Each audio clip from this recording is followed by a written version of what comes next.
اغلى نوع في نواعم العيد الصابليه. تعالي اقولك تعمليه ازاي بثلاث مقادير بس.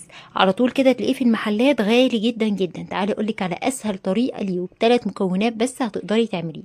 خدت 750 جرام من الدقيق، عليهم 250 جرام من السكر البودره، عليهم 500 جرام من الزبده.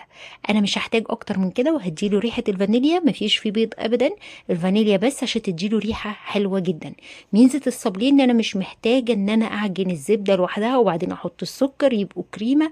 لا لا لا لا، هحط الثلاث مكونات على بعض دفعه واحده. بس ضروري ضروري تنخلي المقادير الجافه. انزلي بالسكر والزبده وعليهم الدقيق دفعه واحده، وكمان الفانيليا. وبعدين ابتدي لو عندك مضرب او عجان زي ما انا هعمل او بايديكي، هتبتدي تقلبيهم وتخلطيهم مع بعض كويس جدا لحد ما يبقوا ميكس كده مع بعضيه، وتلاقي العجينه ابتدت تتشكل معاكي. ما تقلقيش، مش هيحصل اي حاجه وتطلع معاكي ناجحه جدا جدا جدا.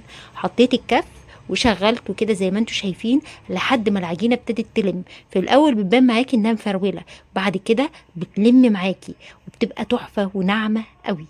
سبتها كده لحد ما العجينه لمت معايا، وبشتغل في الصابليه على طول، ما بريحوش ولا اي حاجه. مسافه ما بحطه كده في البوله ببتدي اشتغل، بفرش المفارش بتاعتي واشتغل فيه على طول.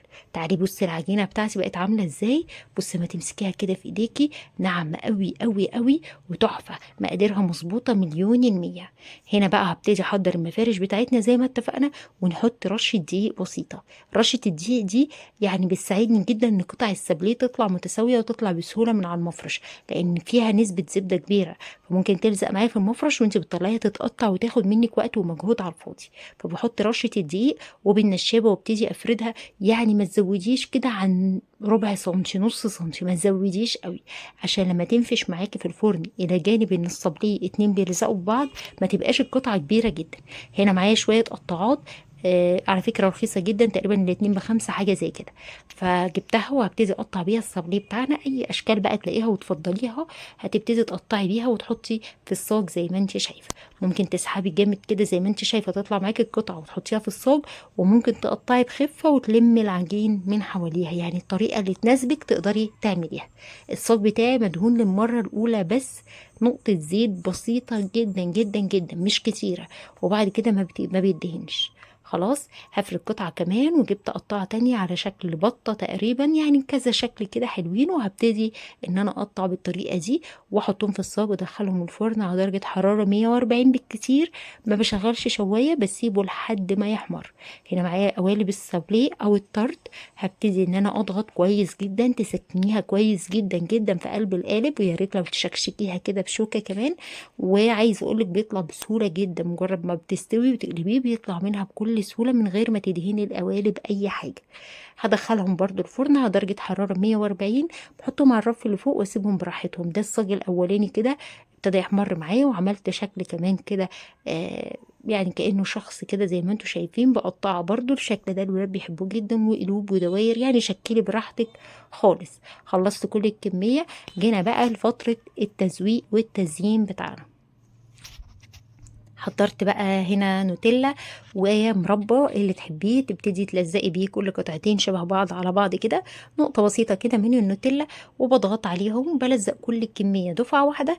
وبعدين نخش في مرحلة بقى ايه، ان انا اعمل الكفر او ازينه بالشكل اللي يريحنا. حطيت مرة نوتيلا ومرة مربى زي ما تحبي الحشوة بتاعتك، الاتنين تحفة. وكمان في صابلين مربى بس ما بيحتاجش اي تزيين ولا اي حاجة، ممكن تعملي كمية بالمربى وتركنيهم على جنب.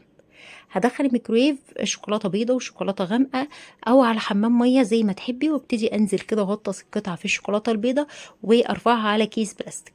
بحطها على كيس بلاستيك لحد ما تجف، طبعا الجو لسه ساقع شويه فما بتاخدش 3 4 دقائق، مسافه ما بتخلصي بتلاقيها جفت معاكي. فمجرد ما تنزلي بيها في الشوكولاته ابتدي على طول زيني الشكل بتاعك من بره. لو انت حابه تحطي عين جمل، تحطي لولي، تحطي اي فصوص هتحطيها، والشوكولاته لسه سايحه زي ما انت شايفه، لانها بتجمد على طول مفيش اي حاجه هتمسك فيها.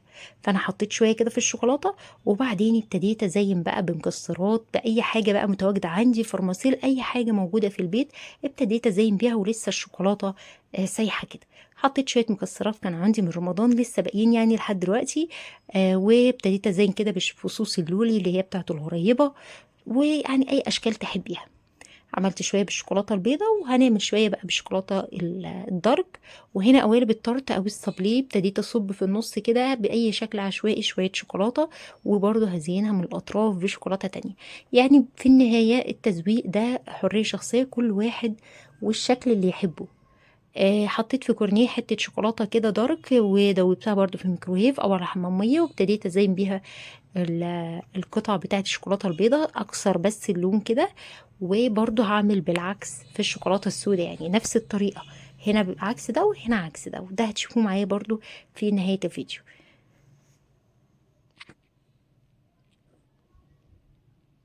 شكلهم تحفة جدا. آه يعني بيبقوا غاليين جدا بره، مهما كلفك في البيت مش هيجي زي سعر بره. وعايز اقولك 750 جرام دي رمالوا كمية كبيرة جدا. عملت بنفس الطريقة الشوكولاتة الغامقة برضو، وطلعت كمية صبلي كبيرة جدا. هوريكي الكمية اللي معايا، ما شاء الله، ولا حول ولا قوة الا بالله. شيك قوي جدا جدا، تقدميه لضيوفك كده في العيد هيسألوكي عاملة ازاي، وتحفة احلى من بتاع بره بكتير.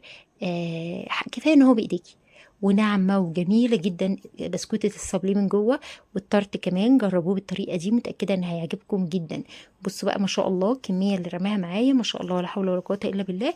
الصينية اللي ورا دي رماها معايا ما شاء الله. جربوه، كل سنة وانتم طيبين، انا متأكدة ان هيعجبكم جدا جدا لما تجربوه. كل سنة وانتم طيبين.